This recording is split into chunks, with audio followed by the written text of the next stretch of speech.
My family killed me with a choice. They chose my twin sister Emily and left me to die. My name is Eve Morgan, and I died when I was just 3 years old. Not physically, but something worse. I used to wonder what kind of child I must have been to deserve that. Was it because I didn't smile enough, or because I didn't speak like other kids? But now I know the truth. I was never the problem. They were. My mother never saw me in her eye. She was always cold-hearted to me like I was her enemy from her past lives. Was it because my grandmother loved me too much? I still find it hard to explain, even now. I remember that fateful day. I was clutching my sister Emily's hand, both of us trembling in the dark back of an old truck. She was sobbing loudly, calling for Mom and Dad. Me, on the other hand, I stayed silent. I had always been silent. I was born smart, observant, strange. A child people thought was broken. The kidnappers dragged us out and tied us to a pole under a warehouse roof. I could hear Emily's breathing, shaking with fear. One of the men dialed her home.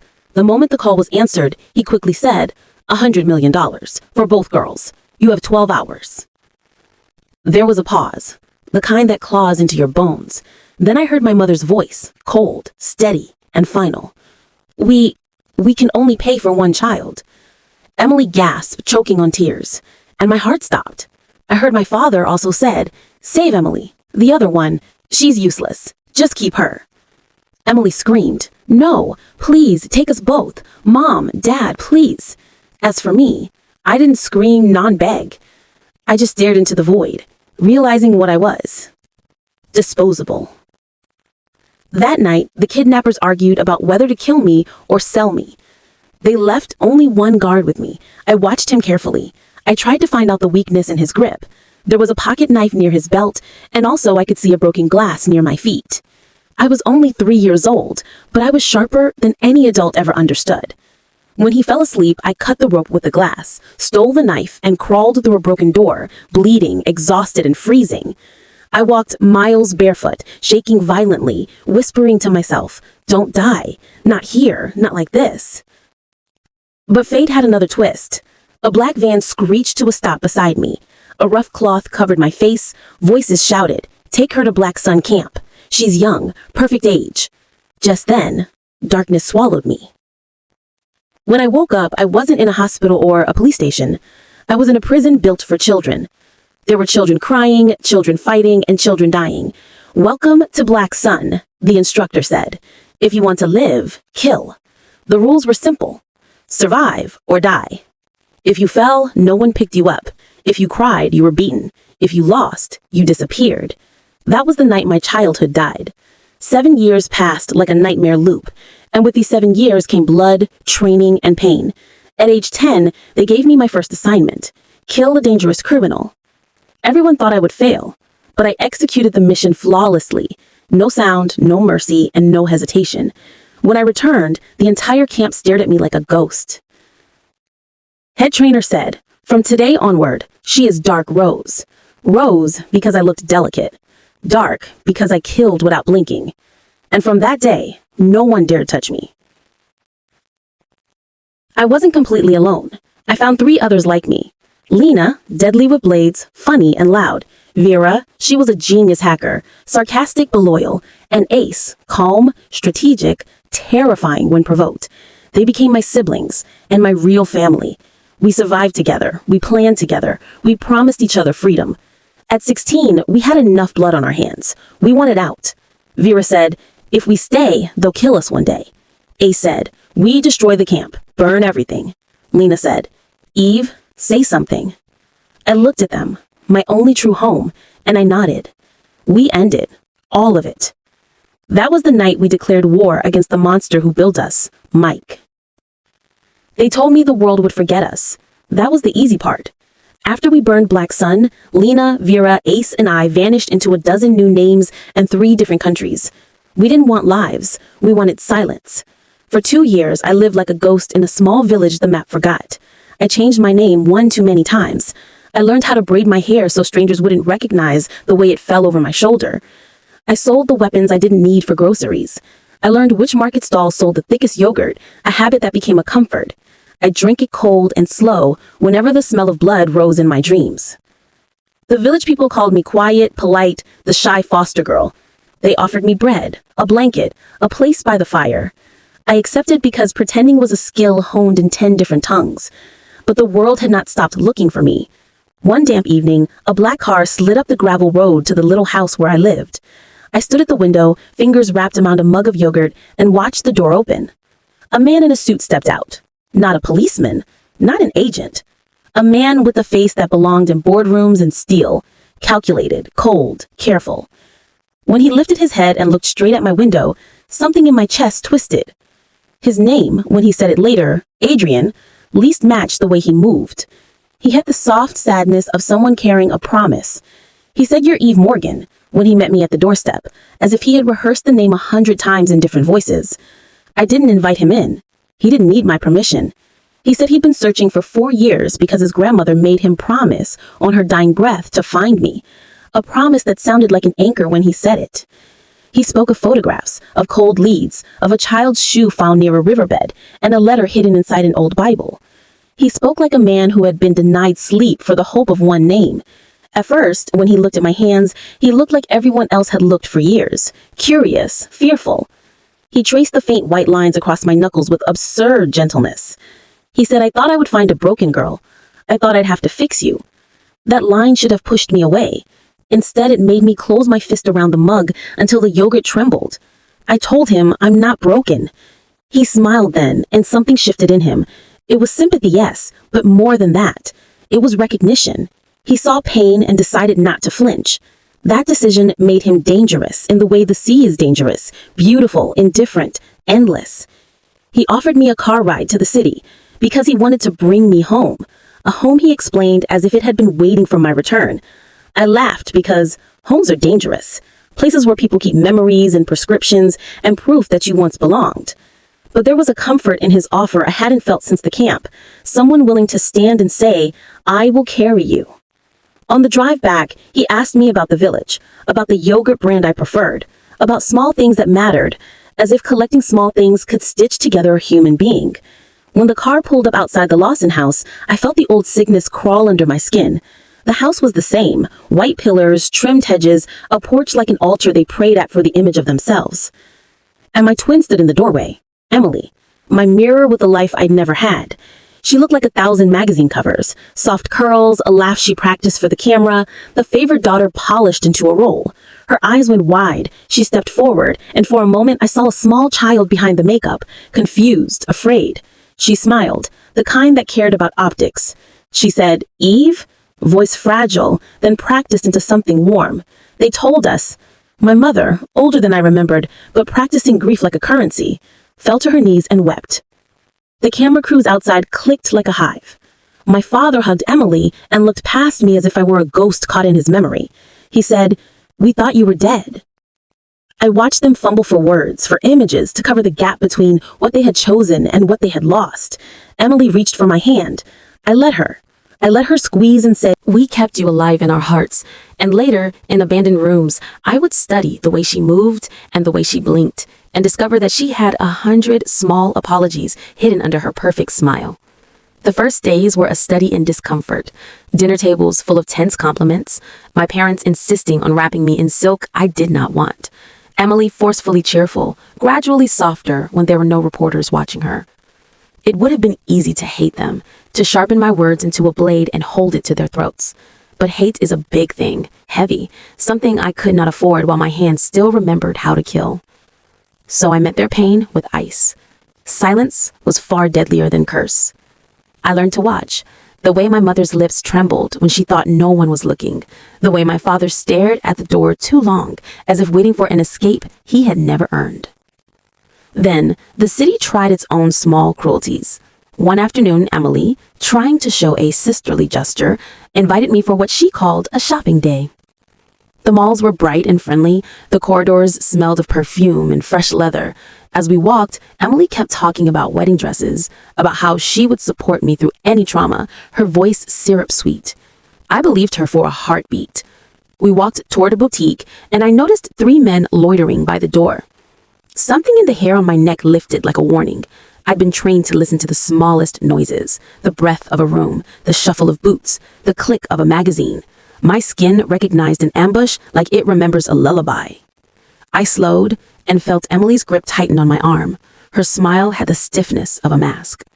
They were supposed to be thugs, hired to humiliate me, push me around, leave me bleeding at the back alley like a show. Emily had been told they were for my protection, an ugly euphemism. She wanted the sympathy card that would secure her place in the family, a theater in which I was the villain she heroically survived. She had help, men with cheap watches and empty eyes.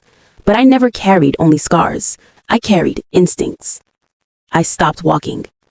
One of the men crossed in front of us and shoved Emily with a cheap sneer. She almost fell. I moved like a thought. I threw the first man against the glass. The second flew across the pavement, and the third, smaller, meaner, tried to catch me from behind.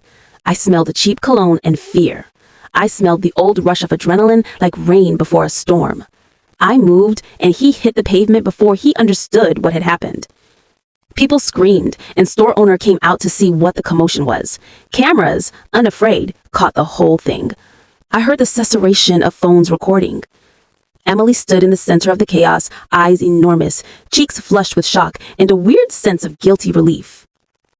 When the last thug slithered away, bleeding and cursing, she reached for me. Her eyes were new, like someone had touched a raw thing and then regretted it. "Eve," she whispered. "I didn't know. I didn't mean..." Her voice broke. I turned away. Later that night, she sat beside me on the couch. She was honest for the first time. "I was scared," she said. "They said if I didn't keep them, Mom would be done. She would lose everything. I thought if you made us weak, I had to be the one who kept us strong." It was a small, ridiculous, and terrible confession. We were two daughters of the same parents and two sinners with different crimes. We started slow, me with cold, small forgiveness, her with clumsy, daily kindness. She learned to clean the scars, learned to hold my hand without showing off. I learned to let her in a crack at a time. But not everyone learned compassion. My father and the city elites whispered about the shame I represented. They talked about the fiancé, the grandson of a woman with enough pull to move mountains. They said a dark rose in the family was bad for succession, for sponsors. They said my fiancé, Adrian, should see sense and leave. Adrian didn't leave. Instead, he learned the truth. It wasn't a public announcement. It was a quiet night when he found the scar on my shoulder, the faint white line that burned every time I blinked. He didn't ask for details. He didn't recoil. He simply said, "You thought I would run?" Why would he run? He had vowed. He sat with me on the roof of his building, and we watched the city lights hang like distant stars. "You survived a cruelty I can't imagine," he said. "If the world saw you as danger, I'd stand in front of it." I told him nothing. I didn't need to. Actions are louder than confessions. He began to train with me, not to turn me into a better weapon, but so I could trust a man not to flinch if he saw the parts of me most people couldn't bear. We ran at dawn. We practiced how to breathe when the world crowded us. We built small rituals, a yogurt before every important day, a slow cup of tea when things were raw. He learned that yogurt calmed me, that a quiet spoon in a porcelain cup could steady a killer. When he told his board he had found the girl he loved, they spat, but he remained stubborn. "You cannot keep her," one director hissed. Adrian looked at him like he would rather die than betray a promise. "She is my family now. She is my future." After a while, the city stopped whispering and just stared quietly, waiting to see if we would break. We didn't break. And in the quiet hours, when the cameras died down and Emily sat on the stairs knitting, she put a note in my hand. "I think I love you, Eve. Not for what you were, but for what you are." It was clumsy and fragile and true. I folded the note into the pocket of my coat and walked outside. I looked up at the sky and tasted freedom that felt oddly like grief, because things were not done. Mike had not died in the first fire, and the world still had scars that needed tearing open. But for the first time since I was 3, I had people who would stand when the world came knocking. Lena, Vera, and Ace were not just ghosts anymore. They were my home. Adrian was not just a promise. He was my choice. We would need them. And I, who had been chosen to be forgotten, had chosen to remember how to live. When Adrian discovered the truth about me, that I wasn't just a missing girl, but a trained assassin known as Dark Rose, I expected fear, disgust, and rejection. But instead, he looked at me with the softness I had never seen on any battlefield. "Adrian, I'm not afraid of you. I'm afraid of the pain you must have gone through." For a moment, I forgot how to breathe. No one had ever looked at me with anything but fear or calculation. But here he was, treating me like I was human. That made him dangerous because I could feel my walls cracking. I thought the nightmare was over, that destroying the camp had ended everything. But I was wrong. 2 months after returning to the city, a package arrived at Adrian's mansion. No name, no address, just a severed metal prosthetic foot stained with dried blood, and a note. Did you really think I would die so easily? I'm coming for you, Dark Rose. I'm coming for all of you. Mike. My blood ran cold. I gathered Lena, Vera, and Ace immediately. Their faces hardened. Ace. We should have cut his head off when we had the chance. Vera. He knows where you are now. We can't run. I nodded. We don't run. Not anymore. We finish this. Adrian stepped forward, eyes blazing with determination. I'm coming with you. I shook my head instantly. No, this fight isn't yours. But Adrian said, Eve, everything that concerns you is mine now. I would rather die beside you than live without you. His voice broke something inside me, a place I thought was already dead. Mike's new camp was even more brutal than the first. Hundreds of armed assassins, traps everywhere, the air soaked with blood and gunpowder. The battle was chaos. Lena sliced through bodies with merciless precision. Vera hacked the security system, detonating explosives. Ace fought like a storm. And Adrian, my Adrian, stood beside me, fearless. Then finally, I saw him, Mike, half-burned face, one leg mechanical, and eyes wild with hate. Mike, you ungrateful child, I gave you power. I stepped forward, my voice steady, calm, and final. You stole my childhood. You stole thousands of children, and today, I take everything back. He lunged toward me as he raised his gun. I moved first. One strike, one bullet returned to its owner, one knife through his throat. He fell to the ground choking on his own blood. Monster, he whispered. I crouched beside him, my voice ice cold. No, I am what you made, but I choose what I become next. His eyes lost their light, and just like that, 16 years of torment finally ended. When the smoke cleared, I looked around. My 3 friends were still standing, breathing, and alive. For the first time, I let the tears fall. Adrian wrapped his arms around me, holding me like I might break. It's over, Eve. You're free now. And for the first time in my life, I believed it. Weeks later, my parents appeared at Adrian's mansion, kneeling on the ground, crying and begging. Mother, Eve, please, we were wrong. We thought you died. We didn't know that. I stopped her gently. You abandoned me. I won't ever forget that. But I will forgive you. Not for you, for me. Emily hugged me tightly, tears streaming. I'm so sorry, Eve. I was stupid. Can I still be your sister? I smiled for the first time in years. You already are. Months later, Adrian proposed to me under a garden of white roses.